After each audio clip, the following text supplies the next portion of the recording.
cloudy out. That's the federal jurisdiction, but today it's beautiful, and I think today we take provincial responsibility for the weather. So I'm honored to be joined today by the Honourable Doug Ford, the Premier of Ontario, someone who's a fierce advocate and champion for the needs of the people of Niagara. I'm also joined by Ministers Mulroney, Lumsden, and Cho, as well as the Regional Chair, Jim Bradley, Mayors Diodati and Cisco, and Phil Verster, the President and CEO of Metrolinx. Today I have the great privilege of standing next to our Premier, the Honourable Doug Ford, a champion for Niagara and working families across this great province here at the St. Catharines train station. This heritage railway station is a stop for Via Canada, GO Transit, Amtrak, and will soon be a transit hub for the newly amalgamated Niagara Regional Transit. Whether it's getting to work, school, and home quickly and safely, or visiting popular tourist destinations and cultural attractions across the province like Niagara Wine Country, our government is investing in crucial infrastructure projects. There are over 100 key transit infrastructure projects in development across the province right now, paving the way for a more accessible and prosperous future while supporting high-paying construction jobs. Today, I look forward to hearing more good news with this announcement from our Premier and Minister Mulroney regarding our plan for better transit and more prosperity here in Niagara. I now have the great privilege of welcoming Phil Verster to the podium. Welcome, Phil. Thank you, Sam. You know, the investments we've made on Lakeshore West have allowed us to run more trains through to Hamilton and then also through to the Niagara region. You know, and we're very excited. Even as late as last year, we've been seeing 3.5 to 6 times as many riders on our trains coming as tourists to Niagara over weekend and weekend days. And our partnership with the Niagara Parks Commission on the GO trains and the We Go bus gives great opportunities for people to have fantastic tourism journeys. And we're very excited about just the tourism that can come to Niagara Falls from the increased services. But then also, in addition to that, connecting some of the cities along the corridor, such as Grimsby and Beamsville, and our new station that we are building towards Hamilton, all creates opportunities for connecting the region better with the rest of Toronto. So onwards and upwards. Thank you very much, Minister Mulroney.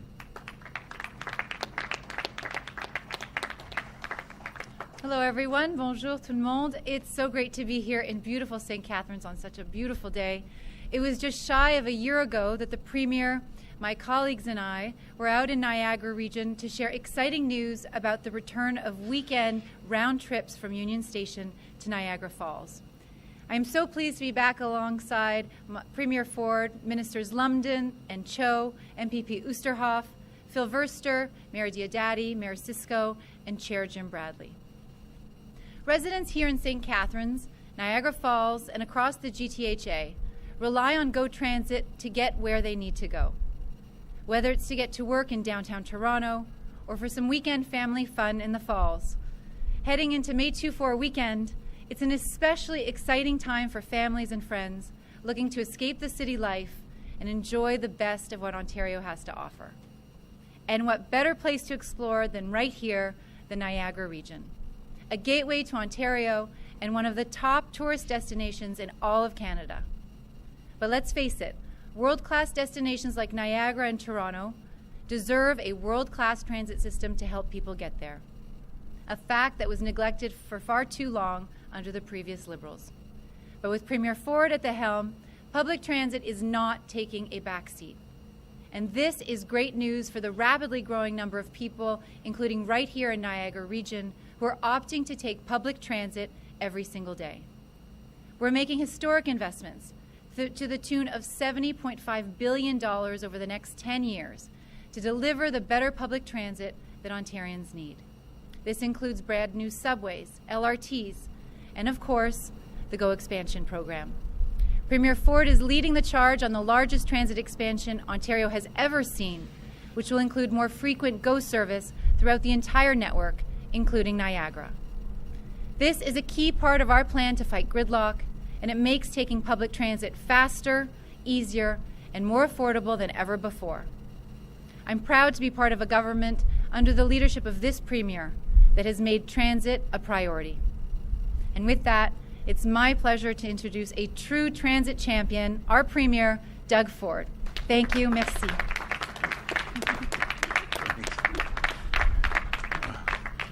Well, good morning, everyone, and thank you, Minister Mulroney, for that introduction. I'll tell you, I'm thrilled to be back here in the beautiful city of St. Catharines, as they say, the Garden City, alongside Minister Mulroney, Lumsden, and Cho, and MVP, the hometown boy, as I call him, Sammy Oosterhoff. So thank you for all the great work you do in Niagara Region, Sam. I also want to give a big welcome to Metrolinx's President and CEO, Phil Verster. Folks, I got to tell you a little bit about Phil. You know, when we first got in office back in 2018, he was responsible for one part of the GO and so on and so forth, and we have just piled $70 billion on his shoulders of transit all over, no matter if it's the 4 lines in Toronto and the GTA or expanding throughout Ontario. GO train service, and Phil, you've done a great job, and you have my 100% support. And of course, the hometown mayor, Matt Cisco. Mayor, thank you for having us here. And Niagara Falls Mayor Jim Diodati, and the regional chair Jim Bradley. Jim, it was great to see you down at Queen's Park the other day as well. And it's great to see so many people here today representing Niagara Region's tourism and hospitality sectors. Thank you all for joining us. I'll tell you, it's now been almost 1 year since we were last together to bring back year-round weekend GO rail service between Toronto and Niagara Falls. And I remember that because, Mayor, you were as excited as anything. I think all the mayors were, but Mayor Diodati and friends, we have some other great news.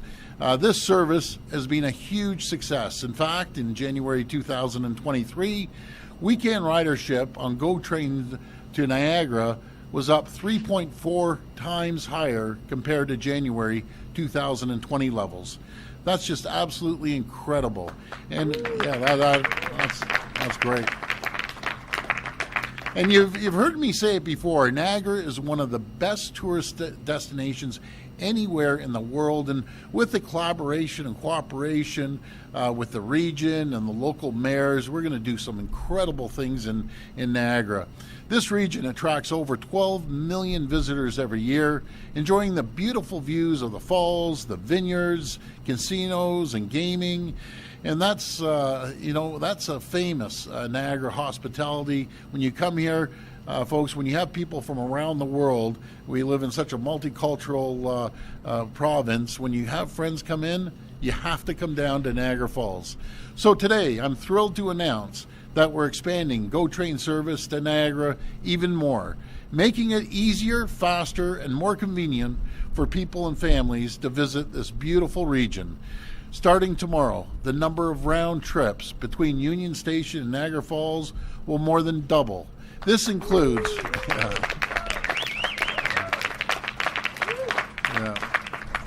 it's exciting. This includes 2 new round trips every weekday and 1 new daily round trip every weekend. That makes for a total of 21 round trips every week. That never has happened in as long as I can remember. It hasn't happened. So 21 round trips every single week. We also will be introducing more express train service between Hamilton, Burlington, and Toronto. And once again, GO trains will be stopping right here at the St. Catharines Via Station. Friends, this expanded GO service will be a huge boost for the people and the businesses of Niagara Region. It will help attract more tourists to the region, creating more jobs, and be an economic driver for local hotels and restaurants and other attractions and businesses. And for Niagara's region's growing population, it will provide daily commuters with more service, more options, and more convenience. It will help fight gridlock on our roads and reduce travel times, allowing people to spend more time at home with their families rather than sitting there and stuck in bumper traffic. They'll be there with their families. Friends, our government has a plan to build Ontario, helping people, businesses, and communities today while laying a strong foundation for generations to come. We're creating the conditions for businesses to thrive and jobs to grow in every part of the province. I love saying these numbers because they keep growing. I think at one time it was 600,000, then it was 650. Folks, with your help, with the businesses' help, with the municipalities' help, there's 670,000 more people working today than before we took office in 2018, and I contribute that to all the great people here in Ontario. And we're investing over $70 billion in the biggest transit expansion. They say Canadian history, but I say in North America. Right now, that's the largest transit project anywhere, including new subways and reliable rail options from Niagara in the west to Bowmanville in the east, and to Timmins and Cochrane in the north. And while we expand our transit system, we're investing $25 billion over 10 years to build new roads and highways, including Highway 413, the Bradford Bypass, and the QEW Garden City Skyway Bridge twinning project. We're building the transportation infrastructure our economy needs to reach its full potential, to keep people and goods moving. Together with our partners, we are building Ontario now and for the future. Thank you all for joining us, and may God bless the people of Ontario. Thank you. Okay, we'll now take questions. Just a reminder, it's one question, one follow-up. Good morning, Premier. Good morning. Jason Godola with CHCH News. Hi. I believe you were asked last week in regards to St. Catharines Mayor mentioning about the homelessness and the drug use that's happening in the downtown core of St. Catharines. Could you elaborate on what you're mentioning about having more drug rehab centers than before tackling the housing issue? I was wondering if you can elaborate and expand on your explanation on that. Sure, I appreciate that. We've seen spending go right up. We're giving more money to all regions around Ontario. I'll give you an example. Niagara region, St. Catharines, they have an 86% increase from $9.6 million to $20.8 million. I see the problems. I'm visiting these towns. I see it in Hamilton, and then Hamilton's the funds went up over 18% increase. We're going to be there for them, but you're right. I'm a strong believer in rehabilitation centers, and going back to Hamilton again, we went from 4.3% to an increase of $27.9 million. I apologize, 4.3 million to 27.9 million. We're going to be there for the municipalities. Again, these people need the support. They need to be in rehabilitation, and we're going to be there to help them. The city of Hamilton city staff was exploring sanctioned encampment sites in the city to kind of mitigate the encampment issue that's happening in Hamilton. What is your province ready to step in and maybe take a little bit more action to help expedite people being housed there? Well, again, we're increasing the funding to $27.9 million. Our goal is to make sure that people have a place to call home, no matter if it's a little apartment or whatever. We can't have people setting up camps in these cities. We just can't have it. So we need to support the cities in making sure that they have proper housing, and we're going to be there for them. Hi, Premier. It's Siobhan Morris from CTV. Hi, Siobhan. We'd heard some concerns yesterday about the timeline for the de-amalgamation of Peel. What's the rush in getting this done?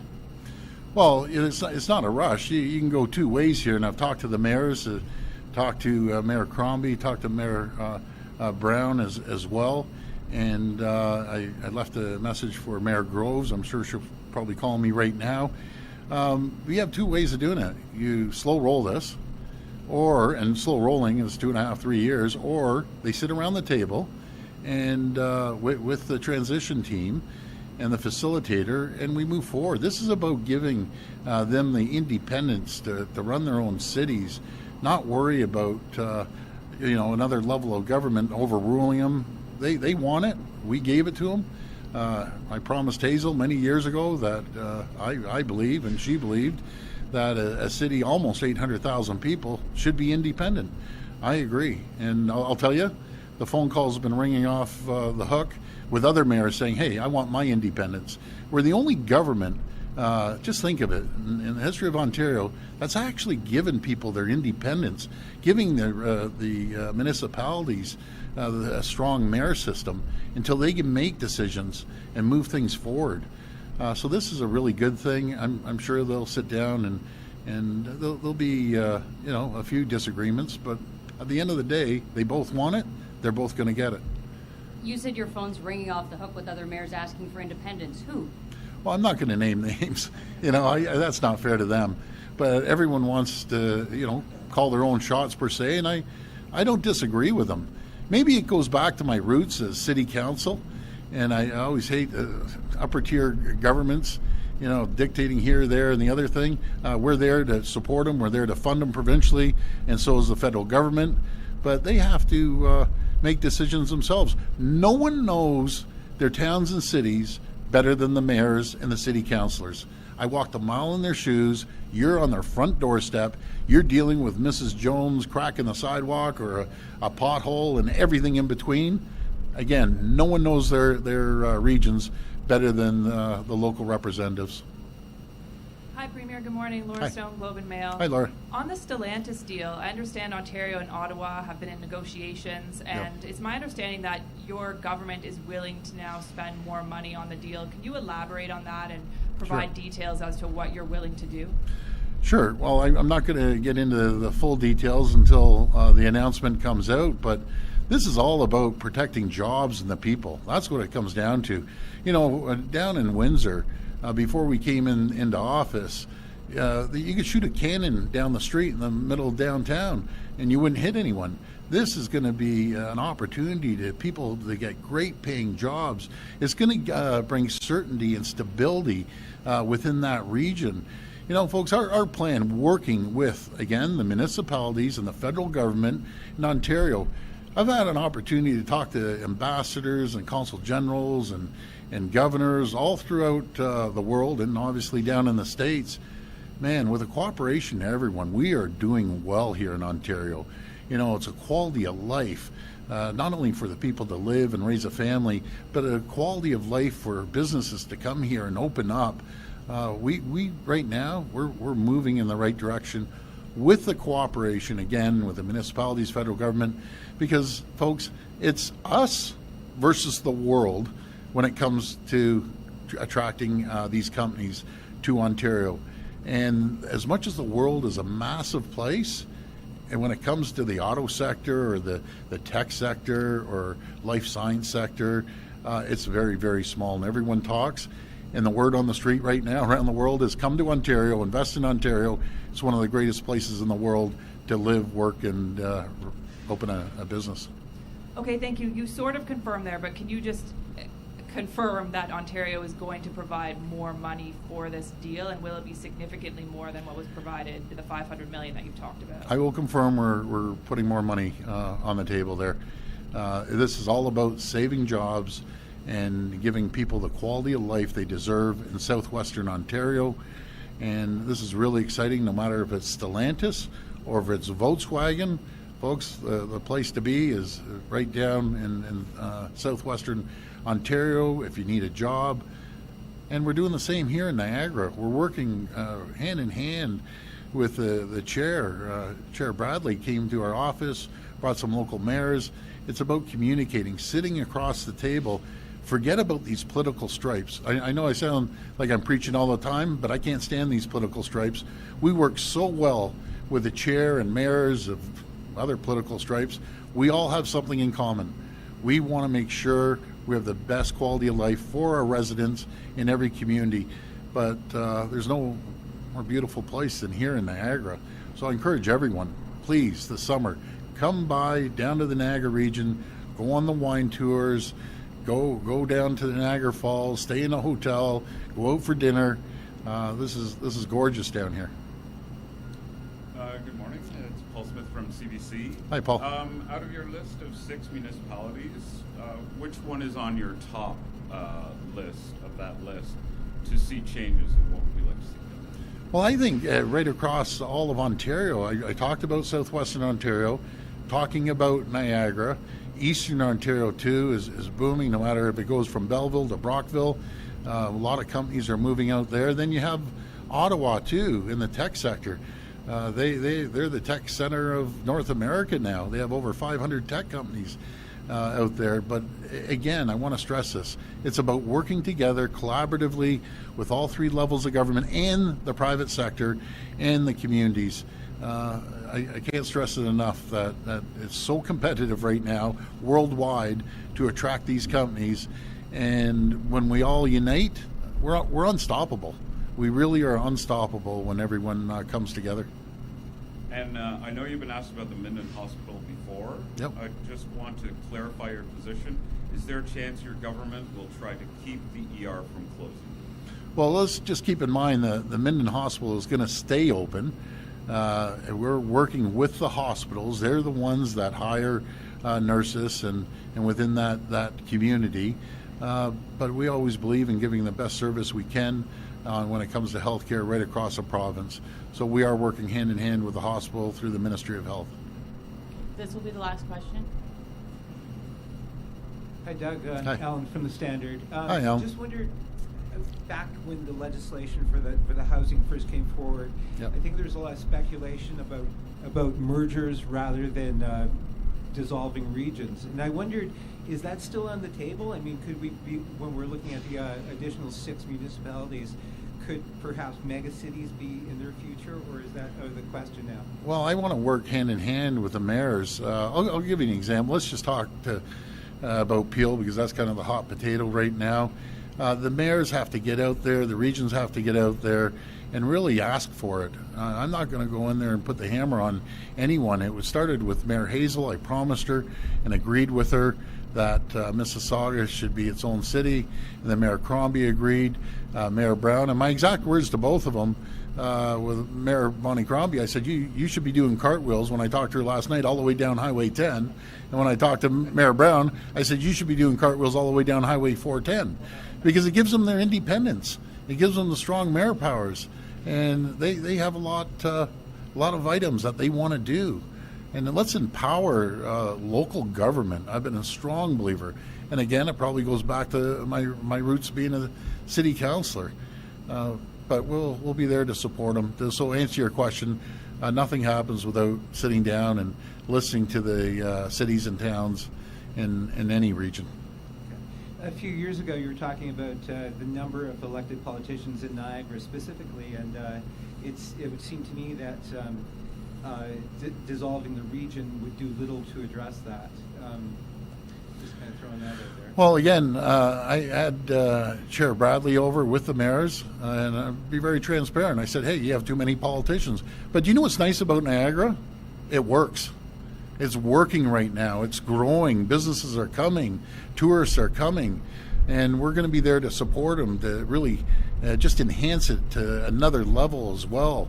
We have some really exciting things that we're going to be doing in Niagara to bring that 12 million visitors up to 20 million visitors. As they say, build it and they will come. And together we're going to build Niagara region and support them, no matter if it's the wine industry, tourism industry, or right across the board there. Thanks, everyone. Thank you. Very